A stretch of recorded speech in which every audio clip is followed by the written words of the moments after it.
Literally ഇങ്ങനെയുള്ള ഇഷ്യൂസൊക്കെ നമ്മൾ mentally ഭയങ്കരമായിട്ട് പ്രശ്നം ഉണ്ടാക്കും. രാത്രി കിടന്നു കഴിഞ്ഞാൽ എപ്പോഴും ട്രിപ്പാവുന്നൊരു ഇഷ്യൂ, AC ഇട്ടാൽ ട്രിപ്പാവും, ഇടിവെട്ടിയ ട്രിപ്പാവും. എന്താണ് റീസൺ എന്ന് ഇത് ഈ വീടിൻ്റെ വയറിങ് ചെയ്തവർക്ക് പോലും കണ്ടുപിടിക്കാൻ പറ്റിയിട്ടില്ല.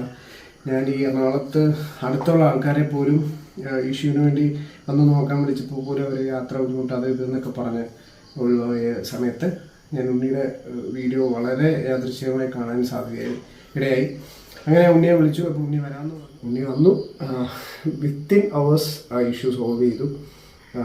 അപ്പോൾ ഇത് ഒരു വർക്കർ ഒരു ബന്ധത്തിലേക്ക് ഒരു അല്ലാത്തൊരു ബന്ധം എനിക്കിപ്പോൾ ഉണ്ണിയുടെ ഫീൽ. കാരണം നമ്മളൊരു ഇഷ്യൂ സോൾവ് ചെയ്യുക എന്ന് പറയുന്നത് അത് വേറൊരു അവസ്ഥയാണ്. നമ്മളൊരു ഇപ്പോൾ അത് അടച്ചു, അതൊരു നമ്മുടെ മൈൻഡിൽ നിന്ന് ആ ഒരു സംഭവം മാറിയല്ലോ, ആ ഒരു ഇഷ്യൂ. നമസ്കാരം മച്ചാന്മാരെ, ഏവർക്കും പുതിയൊരു വീഡിയോയിലേക്ക് സ്വാഗതം. ഇന്ന് നമ്മൾ എറണാകുളം ജില്ലയിൽ പട്ടിമറ്റം എന്നുള്ള സ്ഥലത്താണ്. ഇവിടെ ഹരിബ്രോയുടെ വീട്ടിലാണ്. അദ്ദേഹത്തിൻ്റെ ഒരു ട്രിപ്പിംഗ് ഇഷ്യൂസ് പരിഹരിച്ചതിന് ശേഷം ഇറങ്ങുമ്പോഴുള്ള ഹാപ്പി മൂമെൻറ്റ്സ് ആണ് നമ്മളിപ്പോൾ കാണുന്നത്. അപ്പോൾ RCCB ആയിട്ട് ബന്ധപ്പെട്ടിട്ടുള്ള ട്രിപ്പിംഗ് ഇഷ്യൂസ്, അത്തരം വർക്കുകൾ നമ്മൾ ഒത്തിരിയധികം ചെയ്യാറുണ്ടെങ്കിലും വ്യത്യസ്തമായിട്ടുള്ള സാഹചര്യങ്ങൾ വരുമ്പോഴും മാത്രമാണ് നമ്മളത് വീഡിയോസായിട്ട് ചെയ്യാറുള്ളൂ. അപ്പോൾ നിലവിൽ അത്തരത്തിലൊരു സാഹചര്യമാണ് ഇന്ന് വന്നിട്ടുള്ളത്. നമ്മൾ ഇത്രയും കാലങ്ങളിൽ ചെയ്തതിൽ നിന്നും വ്യത്യസ്തമായിട്ടുള്ള ഒരു ടോപ്പിക്ക് വന്നുകൊണ്ടിട്ടാണ് ഈ വീഡിയോ കൂടി നമ്മളിടുന്നത്. ഈ ട്രിപ്പിംഗ് ഇഷ്യൂ പരിഹരിച്ച ശേഷം ഏകദേശം 4ാമത്തെ ദിവസമാണ് ഞാൻ ഇന്ന് വീഡിയോ എഡിറ്റ് ചെയ്യുന്നത്. അപ്പോൾ ആ ട്രിപ്പിംഗ് ഇഷ്യൂ പരിഹരിച്ചതിൻ്റെ സന്തോഷത്തിൽ അദ്ദേഹം എനിക്ക് അയച്ചിരുന്ന ഒരു വീഡിയോ ക്ലിപ്പാണ് ഞാൻ ആദ്യ ഭാഗത്ത് ഉൾപ്പെടുത്തിയിട്ടുള്ളത്. അപ്പോൾ അതിൻ്റെ ഫുള്ളായിട്ടുള്ള ഇപ്പോൾ ഈ വീഡിയോയുടെ അവസാന ഭാഗത്തുണ്ടാവും. നമ്മുടെ ടോപ്പിക്ക് കാര്യങ്ങളെല്ലാം കഴിഞ്ഞതിന് ശേഷം വിശദമായിട്ട് ക്ലിപ്പിങ്സ് കാണാം. അപ്പോൾ ഈ 3.5 മില്ലി ആംപിയർ ഞാൻ കണ്ടിന്യൂസ് കാണിച്ചുകൊണ്ടിരിക്കുന്ന കാര്യം എന്ന് വെച്ചാൽ ഇത് അത്തരത്തിലുള്ളൊരു ട്രിപ്പിംഗാണ്. ഇപ്പോൾ നമ്മൾ ഇവിടെ നോക്കിക്കഴിഞ്ഞാൽ കൃത്യമായിട്ട് നമുക്ക് മനസ്സിലാവും. ഈ 3.5, 3.4, 3.3, 3.6 ആ ഒരു റേഞ്ചിൽ നിന്ന് വ്യത്യസ്തമായിട്ട് ഒരു മാറ്റവും നമ്മുടെ മില്ലി ആംപിയറിൽ ലീക്കേജിൽ ഉണ്ടാകുന്നില്ല എന്നുള്ളതാണ് എൻ്റെ അത് കാണുന്ന വിഷയം. പക്ഷേ ഇവിടെ RCCB ട്രിപ്പ് ആവുന്നുണ്ട്. അത് എപ്പോഴാണെന്ന് പറയാൻ പറ്റില്ല. ഇടയ്ക്കിടെയുള്ള ട്രിപ്പിംഗ്, അതേപോലെ തന്നെ ഇടിവെട്ടുണ്ടാകുന്ന സമയത്ത്, മിന്നലുണ്ടാകുന്ന സമയത്ത്, ദൂരെ എവിടെയെങ്കിലും മിന്നൽ സംഭവിച്ചാൽ RCCB ട്രിപ്പാവും. അപ്പോൾ നമ്മൾ കണ്ടതിൽ നിന്നും വളരെ വ്യത്യസ്തമായിട്ടുള്ളൊരു ട്രിപ്പിംഗ് രീതിയാണ്. പക്ഷേ മിന്നലുമായിട്ട് ബന്ധപ്പെട്ടുള്ള ട്രിപ്പിംഗ് വീഡിയോസും കാര്യങ്ങളൊക്കെ നമ്മൾ ചെയ്തിട്ടുണ്ട്. പക്ഷേ ഇവിടെ പറയാനുള്ള കാര്യം എന്ന് വെച്ചാൽ ഈ 3.1, 3.2, 3.5 ആ റേഞ്ചിൽ നിന്ന് കാര്യമായിട്ടുള്ള വേരിയേഷൻ സംഭവിക്കുന്നില്ല ഈ ട്രിപ്പിംഗ് നടക്കുന്ന സമയത്തും. അപ്പോൾ നമ്മൾ അകത്ത് പരിശോധിച്ചപ്പോൾ നമ്മൾ നേരിട്ട് കണ്ടതാണ് ഈ ട്രിപ്പിംഗ് ഇഷ്യൂ നടക്കുന്നത്. RCCB ഓണാക്കി വെച്ചാൽ കുറച്ച് സമയം കഴിയുമ്പോൾ ട്രിപ്പാവും. ആ ട്രിപ്പാവുന്ന സാഹചര്യത്തിൽ നമ്മുടെ മില്ലി ആംപിയർ എന്ന് പറയുന്നത് ഈ 3.6, 3.2 ആ ഒരു ലെവലുള്ള മില്ലി ആംപിയറാണ് നമുക്ക് വരുന്നത്. അപ്പോൾ എന്തുകൊണ്ട് അങ്ങനെ ട്രിപ്പാവുന്നു? നമ്മുടെ മീറ്റർ റീഡ് ചെയ്യുന്നതിനേക്കാളും മുമ്പ് സെൻസിറ്റീവായിട്ട് RCCB ട്രിപ്പ് ചെയ്യുന്നുണ്ട്. അപ്പോൾ എന്തുകൊണ്ട് അങ്ങനെ സംഭവിക്കാമെന്നുള്ളതാണ് പിന്നീട് നമ്മൾ ആലോചിക്കുന്നത്. കാരണം ഗ്രാജുവലായിട്ട് കൂടിക്കൂടി വരുന്ന ഒരു ട്രിപ്പിംഗ് അല്ല ഇവിടെ വന്നിട്ടുള്ളത്. അങ്ങനെ ആയിരുന്നു എന്നുണ്ടെങ്കിൽ അത്തരത്തിലുള്ളൊരു സാഹചര്യമാണ് നമ്മളിപ്പോൾ കാണാൻ പോകുന്നത്. അപ്പോൾ നമ്മൾ AC അതേപോലെ തന്നെ മോട്ടർ കാര്യങ്ങളൊക്കെ ഓണാകുമ്പോൾ നമ്മുടെ മില്ലി ആംപിയർ ലീക്കേജ് സ്വാഭാവികമായിട്ട് കൂടും. അത്തരത്തിലുള്ളൊരു കൂടുതലാണ് നമ്മളിപ്പോൾ കാണുന്നത്. കേട്ടോ 5.6, 6, 6.2, 6.9, 7, 8 ഇങ്ങനെ മേളിലേക്ക് പോകുന്നത് AC കാര്യങ്ങൾ ഓണാക്കിയപ്പോഴുണ്ടായിട്ടുള്ള ലീക്കേജാണ്.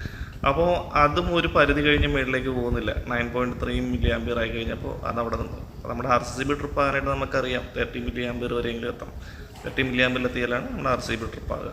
പക്ഷേ ഇത് അതുവരെ ഒന്നും പോകുന്നില്ല. കണ്ട AC റണ്ണായി അത് സ്വാഭാവികമായിട്ടും വീണ്ടും താഴത്തേക്ക് കുറഞ്ഞു വരുന്ന രീതിയിലാണ്. അപ്പോൾ ഉപകരണങ്ങളുടെ ഭാഗത്തു നിന്നുള്ള ലീക്കേജുമായിട്ട് ബന്ധപ്പെട്ടിട്ടല്ല അങ്ങനെ ഒരു ട്രിപ്പിംഗ് നടക്കുന്നതെന്നാണ് നമ്മൾ അതിൻ്റെ അകത്തുനിന്ന് മനസ്സിലാക്കിയിട്ടുള്ളത്. അപ്പോൾ പിന്നീട് എന്താണ് എന്നുള്ളത് നമുക്ക് DB നോക്കി കാണാം. അപ്പോൾ ഇതാണ് ഈ DBയിലുള്ള സാഹചര്യം. വയറിംഗ് ഒക്കെ ഇത്രയും മോശം കാര്യങ്ങളൊക്കെ ആയിട്ടിരിക്കുകയാണ്. വയർ ചെയ്തിരിക്കുന്ന രീതിയിൽ കുറച്ച് പ്രശ്നങ്ങൾ കാര്യങ്ങളുണ്ട്. പിന്നെ അതേപോലെ തന്നെ നമ്മൾ RCCB ഓണാക്കി വെച്ച് കഴിഞ്ഞാൽ RCCB അല്പസമയത്തിനുള്ളിൽ തനിയെ ട്രിപ്പായി പോകും. ഇപ്പോൾ എൻ്റെ കൈകൊണ്ട് ട്രിപ്പായതാണെന്ന് തോന്നും. പക്ഷേ നമ്മൾ വീണ്ടും ഓണാക്കി വെച്ചിട്ട് മർദ്ദിക്കുന്ന സമയത്ത് തനിയെ RCCB ട്രിപ്പാകുന്നുണ്ട്. അപ്പോൾ മറ്റു ഉപകരണങ്ങളൊന്നും വർക്ക് ചെയ്തിട്ട് ഉണ്ടാകുന്ന ട്രിപ്പിങ് കാര്യങ്ങളൊന്നും അല്ല. അപ്പോൾ നമ്മൾ നമ്മുടെ ലീക്കേജ് മീറ്റർ അതിൻ്റെ അകത്ത് ഉൾപ്പെടുത്തിക്കൊണ്ട് തന്നെ RCCB ഓണാക്കി നോക്കുകയാണ്. അപ്പോൾ നമുക്കിവിടെ ആ മീറ്ററിൽ കാണാൻ പറ്റും, ചെറിയ രീതിയിൽ കാണാൻ പറ്റുള്ളൂ. വരുന്നത് കണ്ടോ 2.something milli ampere, 3 milli ampere ഉള്ള സാഹചര്യത്തിലാണ് ഈ RCCB ട്രിപ്പായി പോകുന്നത്. അപ്പോൾ മേളിലേക്ക് കയറില്ല. ആ ഒരു സെൻസിറ്റിവിറ്റി ടൈം വളരെ കുറവാണ്. അതുകൊണ്ടിട്ടാണ് നമുക്ക് ആ മീറ്ററിനകത്ത് റീഡ് ചെയ്ത് കിട്ടാത്തതെന്ന് നമുക്ക് മനസ്സിലായി. അപ്പോൾ അങ്ങനെ ഒരു സാഹചര്യം ഉണ്ടാകണമെന്നുണ്ടെങ്കിൽ ഒരിക്കലും ഒരു ഉപകരണം വർക്ക് ചെയ്തിട്ടുണ്ടാകുന്നതല്ല. അപ്പോൾ അങ്ങനത്തെ ഒരു സാഹചര്യം ഉണ്ടാകണമെന്നുണ്ടെങ്കിൽ അത് സർജ് വോൾട്ടേജ് കൊണ്ട് തന്നെയാണ്. സർജ് വോൾട്ടേജ് കൊണ്ടിട്ട് അത്തരത്തിലൊരു ട്രിപ്പിംഗ് നടക്കാൻ സാധ്യതയുള്ളൂ. അപ്പോൾ അത് നമ്മൾ വിശദമായിട്ട് പരിശോധിച്ച് കഴിഞ്ഞപ്പോൾ നമുക്ക് മനസ്സിലായി എന്തുകൊണ്ടിട്ടാണ് അങ്ങനെ ഒരു പ്രശ്നം വരുന്നത്. അപ്പോൾ അതിനുള്ള പരിഹാരമാണ് നമ്മൾ നോക്കുന്നത്. അപ്പോൾ കാരണം ഇപ്പോൾ നിങ്ങൾ അന്വേഷിക്കുന്നുണ്ടാവും. തീർച്ചയായിട്ടും ന്യൂട്രലുമായിട്ട് ബന്ധപ്പെട്ടുള്ള പ്രശ്നമാണ് എന്ന് നമ്മൾ മുൻപും മറ്റ് പല വീഡിയോസ് ചെയ്തപ്പോൾ ഞാൻ എൻ്റെ അടുത്ത് പറഞ്ഞിട്ടുണ്ട്. സർജ് വോൾട്ടേജ് ഉണ്ടാകാനുള്ള കാരണം ന്യൂട്രൽ ലൂസ് കോണ്ടാക്ട്സിൻ്റെ പ്രശ്നം കൊണ്ടിട്ട് വരും. അപ്പോൾ ആ ഒരു പ്രശ്നം നമ്മൾ ഒന്ന് പരിഹരിക്കാനായിട്ടാണ് ഇപ്പോൾ ശ്രമിക്കണേ.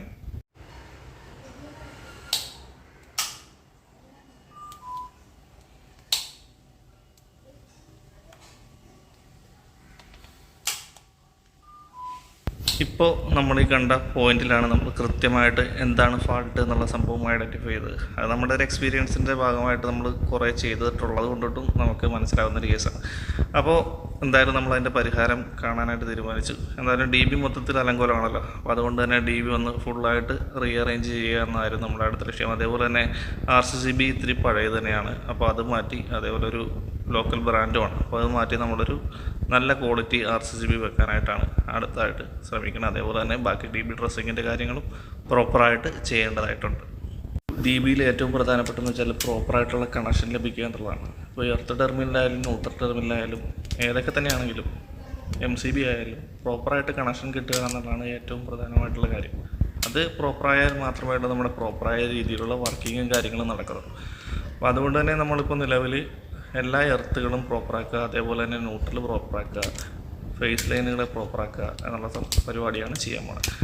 അപ്പോൾ അതിനായിട്ട് നമ്മൾ എർത്ത് വയറിൽ നിന്നാണ് ആദ്യം തുടങ്ങിയിട്ടുള്ളത്. എർത്ത് വയറിൽ സോക്കറ്റ് അടിച്ച് പ്രോപ്പറായിട്ട് സെറ്റ് ചെയ്യുവാണ് ആദ്യത്തെ പരിപാടി. അതിനുശേഷം ന്യൂട്രൽ ചെയ്യണം, പിന്നെ MCBകൾ പ്രോപ്പറായിട്ട് ചെയ്യണം. വീഡിയോ ഇത്തിരി സ്കിപ്പ് അടിച്ച് വിടുവാണ്. കാരണം എന്താ വെച്ചാൽ നമ്മുടെ സുഹൃത്തുക്കൾ പലരും പറയും വീഡിയോ അങ്ങനെ കട്ട് ചെയ്ത് കളയണ്ട, നിങ്ങൾ ഫുള്ളായിട്ട് കണ്ടോളാം. പക്ഷേ അതല്ലല്ല, നമുക്ക് ആവശ്യമുള്ള ഭാഗങ്ങൾ മാത്രം നമുക്ക് ഇടാം. മാക്സിമം കുറച്ചുകൊണ്ട് ആ വീഡിയോ നിങ്ങളുടെ സമയവും എൻ്റെ സമയവും വിലപ്പെട്ടാണ്. അപ്പോൾ അതുകൊണ്ട് ആ സമയം കളയണ്ട, നമുക്ക് കറക്റ്റായിട്ട് ഓരോ സംഭവങ്ങളും കണക്ട് ചെയ്യുന്ന രീതി പ്രോപ്പറായിട്ട് കാണിച്ച് തന്നെ പോവാം. അതേപോലെ തന്നെ നമ്മൾ മെഗർ വാല്യൂസ് ചെക്ക് ചെയ്യുമ്പോൾ ഇപ്പോൾ ന്യൂട്രൽ ലെഗുകളിലെല്ലാം നമ്മൾ കറക്റ്റായിട്ട് സോക്കറ്റുകൾ അടിച്ചു. മെഗർ വാല്യൂ ചെക്ക് ചെയ്യുമ്പോൾ 0.6 താഴത്തേക്ക് ഒരിടത്തും ഇന്നത് കാണുന്നില്ല. അപ്പോൾ വളരെ നല്ല രീതിയിൽ തന്നെ അതിൻ്റെ മെഗർ വാല്യൂസ് ഉണ്ട് ആ കേബിളുകൾക്ക് എന്നാണ് നമ്മൾ മനസ്സിലാക്കുന്നത്. കാരണം LED ലൈറ്റുകൾ സെറ്റ് ചെയ്തിട്ടുള്ള സർക്യൂട്ടുകളിൽ നമ്മൾ നേരത്തെ കണ്ടിട്ടുള്ളതാണ് 0.2 മെഗോംസ് വരെയൊക്കെ കിട്ടത്തുള്ളൂ അധികം LED ലൈറ്റ്സുകൾ കണക്ട് ചെയ്തിട്ടുണ്ടെങ്കിൽ. പക്ഷേ ഇവിടുത്തെ സർക്യൂട്ടിലെ മെഗർ വാല്യൂ എന്ന് പറയുന്നത് 0.6 മെഗോംസാണ്. അതായത് 0.6 മെഗോംസ് ലെവലിലാണ്. MCB സർക്യൂട്ടുകളിലും അതേപോലെ തന്നെ നല്ല രീതിയിലുള്ള വാല്യൂസും കാര്യങ്ങളും ലഭിക്കുന്നുണ്ട്. അപ്പോൾ ആ കാര്യങ്ങളൊക്കെയാണ്. കേബിളുകൾക്ക് ഫാൾട്ടില്ല. മെഗർ ചെയ്യുമ്പോൾ ലീക്കേജ് സംഭവിക്കാനുള്ള സാഹചര്യങ്ങളൊന്നും കാണുന്നില്ല. അപ്പോൾ നമുക്ക് എന്താ ചെയ്യാൻ പറ്റും, ഇനി പ്രോപ്പറായിട്ട് DB ഡ്രസ് ചെയ്ത് കണക്ട് ചെയ്യുക. അതേപോലെ തന്നെ RCCB ചേഞ്ച് ചെയ്യുക. RCB അത് പഴയതായതുകൊണ്ട് തന്നെ അത് നമ്മൾ മാറ്റിയിട്ട് പുതിയ RCCB വെക്കാനാണ് നമ്മൾ തീരുമാനിച്ചേക്കണം. അപ്പോൾ അതുകൊണ്ട് ആ രീതിയിൽ തന്നെ പുതിയ RCCBയും സെറ്റ് ചെയ്യണം. മെഗർ വാല്യൂസ് നമ്മൾ നോക്കുമ്പോൾ എല്ലാം പ്രോപ്പറാണ്. അതേപോലെ തന്നെ കഴിഞ്ഞ ദിവസം എൻ്റെ ടൂൾ ബാഗ് കണ്ടപ്പോൾ എൻ്റെ ഒരു പ്രിയ സുഹൃത്ത് ചോദിച്ചാണ് നിനക്ക് പെയിൻറ്റ് പണിയും കൂടി ഉണ്ടാവും. പെയിൻറ്റ് പണി മാത്രമല്ല കേട്ടോ, എല്ലാ പണിയും നമുക്ക് വരും. ഇലക്ട്രിക്കൽ എന്ന് പറയുമ്പോൾ എല്ലാ പരിപാടികളും വരും. പക്ഷേ എന്നാലേ ആ ടൂൾ ബാഗിൽ വെച്ചിരുന്നത് ഇത്തരത്തിലുള്ള ആവശ്യങ്ങൾക്കാണ്. നമുക്ക് DB കാര്യങ്ങളൊക്കെ ഡ്രസ്സ് ചെയ്യുമ്പോൾ പ്രോപ്പറായിട്ട് നമുക്ക് പൊടിയും കാര്യങ്ങളൊക്കെ തൂത്തുകളഞ്ഞ് എല്ലാ സംഭവങ്ങളും ക്ലിയറായിട്ട് വെക്കണമെന്നുണ്ടെങ്കിൽ ഇത്തരത്തിലുള്ളൊരു ബ്രഷിൻ്റെ ആവശ്യമുണ്ട്. അപ്പോൾ അതുകൊണ്ടിട്ടാണ് നമ്മൾ ബ്രഷും കാര്യങ്ങളും യൂസ് ചെയ്തത്, അല്ലാണ്ട് പെയിൻറ്റ് പണിയുടെ കാര്യത്തിലല്ല. പെയിൻറ്റ് പണിയും നമ്മുടെ ഇലക്ട്രിക്കലിൻ്റെ ഭാഗമായിട്ടൊക്കെ വരും. അപ്പോൾ അങ്ങനെ അവസാനം നമ്മുടെ വർക്കുകളെല്ലാം കംപ്ലീറ്റ് ആയി. നമ്മൾ ന്യൂട്രൽ പ്രോപ്പറായിട്ട് കണക്ട് ചെയ്തു. അതേപോലെ തന്നെ MCBയുടെ ഔട്ട് സെക്ഷൻ പ്രോപ്പറായിട്ട് സോക്കറ്റ് അടിച്ചെല്ലാം കണക്ട് ചെയ്തു. RCCB മാറ്റി ലെഗ്രാൻഡിൻ്റെ 30 mA 40 ആംസിൻ്റെ RCCB പുതിയത് വെച്ചു. അതേപോലെ തന്നെ കേബിളുകൾ മാക്സിമം അത്രയൊക്കെ അറേഞ്ച് ചെയ്യാൻ പറ്റുള്ളൂ, കാരണം വലച്ച് സെറ്റ് ചെയ്തിരിക്കുന്ന ആ രീതിയിലാണ്. അതേപോലെ തന്നെ എർത്തും കാര്യങ്ങൾ പ്രോപ്പറായിട്ട് കണക്ട് ചെയ്തു. ഇപ്പോൾ ടെർമിനേഷൻ എന്ന് പറയുന്ന സംഭവത്തിൽ കാര്യമായിട്ടുള്ള പ്രശ്നങ്ങളൊന്നുമില്ല, എല്ലാം പ്രോപ്പറായിട്ടുള്ള ഒരു കണക്ഷൻ രീതിയിലാക്കിയിട്ടുണ്ട്. അതിനുശേഷം നമ്മൾ മില്ലി ആംപിയറിൻ്റെ ലീക്കേജ് കാര്യങ്ങൾ ചെക്ക് ചെയ്തു. 5.1 മില്ലി ആംപിയറാണ് നിലവിലുള്ള ലീക്കേജ്. ആ ലീക്കേജ് നമുക്കൊരു 10 വരെയൊക്കെ വരാം. ഇപ്പോൾ 7 ആ റേഞ്ചിലേക്കൊക്കെ മുകളിലേക്ക് കടന്നു വരികയും ചെയ്യുന്നുണ്ട്. അപ്പോൾ മേളിൽ നമ്മൾ മീറ്ററിൽ അതിൻ്റെ സ്റ്റാറ്റസും കാര്യങ്ങളൊക്കെ നോക്കുമ്പോൾ നമുക്ക് അവിടെ കൃത്യമായിട്ട് അതിൻ്റെ ആംബിയർ റേറ്റിംഗ് ഒരു 4.1 ലെവലുള്ള ആംബിയർ റേറ്റിംഗുള്ള ലോഡ് മാത്രമേ ലെവലായിട്ടുള്ളൂ. അതിനുശേഷം നമ്മൾ പതിവ് പോലെ തന്നെ സോക്കറ്റ് ടെസ്റ്റ് വെച്ചിട്ട് എത്ര മില്ലി ആംബിയറിലാണ് RCCB ട്രിപ്പ് ആകുന്നതെന്നുള്ള കാര്യങ്ങൾ നോക്കി. കൃത്യമായിട്ട് 20 മില്ലി ആംബിയറിലാണ് ട്രിപ്പായിട്ടുള്ളത്. അപ്പോൾ അതുകൊണ്ട് തന്നെ മറ്റ് ട്രിപ്പിംഗ് ഇഷ്യൂസ് ഇല്ല എന്ന് ഉറപ്പുവരുത്തുകയും ചെയ്തു. അപ്പോൾ നമ്മുടെ വീഡിയോയുടെ ആദ്യ ഭാഗം നമ്മുടെ ഹരിബ്രോ അയച്ച ക്ലിപ്പിൻ്റെ ചെറിയൊരു ഭാഗം മാത്രമാണ് ഞാൻ ഉൾപ്പെടുത്തിയത്. അദ്ദേഹത്തിൻ്റെ ആ ഫുൾ ഓഡിയോ ക്ലിപ്പ് എന്താണ് സംഭവം എന്നുള്ളത് നമുക്കൊന്ന് കേട്ടിട്ട് വരാം. എൻ്റെ പേര് ഹരി, പട്ടിമറ്റം എറണാകുളം ആണ് എൻ്റെ വീട്. ഞങ്ങളിത് മേടിച്ച വീടാണ് ആക്ച്വലി. മേടിച്ചപ്പം തൊട്ടൊരു ഇഷ്യൂ ആയിരുന്നു, ട്രിപ്പിംഗ് എന്നൊരു ഇഷ്യൂ. അതായത് വീട് മേടിച്ചപ്പം വലിയ ഇഷ്യൂ ആണ്. ഉണ്ണിയോട് ഞാൻ വരുമ്പോൾ പറയുകയും ചെയ്തു, ഈ എൽസിബിയുടെ ബോക്സ് അത് അടയ്ക്കുന്നത് ഇപ്പോഴാണ്. ഉണ്ണി കഴിഞ്ഞ ദിവസം വന്ന്, അപ്പോൾ അന്ന് വീഡിയോ എടുക്കാൻ പറ്റിയില്ല. അപ്പോൾ ഞാൻ ഇതിന് വീഡിയോയ്ക്ക് വേണ്ടി ഡ്രസ്സ് ചെയ്തതല്ല, വെളിലോട്ട് പോകാൻ വേണ്ടി ഡ്രസ്സ് ചെയ്തതാണ്. സോ ഉണ്ണിയോട് എത്ര താങ്ക്സ് പറഞ്ഞാലും മതിയാവില്ല. കാരണം ലിറ്ററലി ഇങ്ങനെയുള്ള ഇഷ്യൂസൊക്കെ നമ്മൾ മെൻ്റലി ഭയങ്കരമായിട്ട് പ്രശ്നം ഉണ്ടാക്കും. രാത്രി കിടന്നു കഴിഞ്ഞാൽ എപ്പോഴും ട്രിപ്പാവുന്നൊരു ഇഷ്യൂ, AC ഇട്ടാൽ ട്രിപ്പാവും, ഇടിവെട്ടിയ ട്രിപ്പാവും. എന്താണ് റീസൺ എന്ന് ഇത് ഈ വീടിൻ്റെ വയറിങ് ചെയ്തവർ പോലും കണ്ടുപിടിക്കാൻ പറ്റിയിട്ടില്ല. ഞാൻ ഈ എറണാകുളത്ത് അടുത്തുള്ള ആൾക്കാരെ പോലും ഇഷ്യൂവിന് വേണ്ടി വന്ന് നോക്കാൻ വിളിച്ചപ്പോൾ പോലും അവർ യാത്ര ബുദ്ധിമുട്ട് അത് ഇതെന്നൊക്കെ പറഞ്ഞ് ഒഴിവായ സമയത്ത് ഞാൻ ഉണ്ണിയുടെ വീഡിയോ വളരെ യാദൃശ്ചികമായി കാണാൻ ഇടയായി. അങ്ങനെ ഉണ്ണിയെ വിളിച്ചു. അപ്പോൾ ഉണ്ണി വരാമെന്ന് പറഞ്ഞു. പിന്നെ ഞങ്ങൾ വാട്സപ്പ് വഴി, കാരണം ഇങ്ങനെയുള്ള ജോബിൽ നിൽക്കുന്ന ആളെ ഫോൺ വിളിച്ച് ശല്യപ്പെടുത്താൻ ശരിയില്ലാത്തതുകൊണ്ട് വാട്സപ്പ് വഴി കറക്റ്റായിട്ട് കോൺടാക്ട് ചെയ്തു. ഉണ്ണി വന്നു. വിത്തിൻ അവേഴ്സ് ആ ഇഷ്യൂ സോൾവ് ചെയ്തു.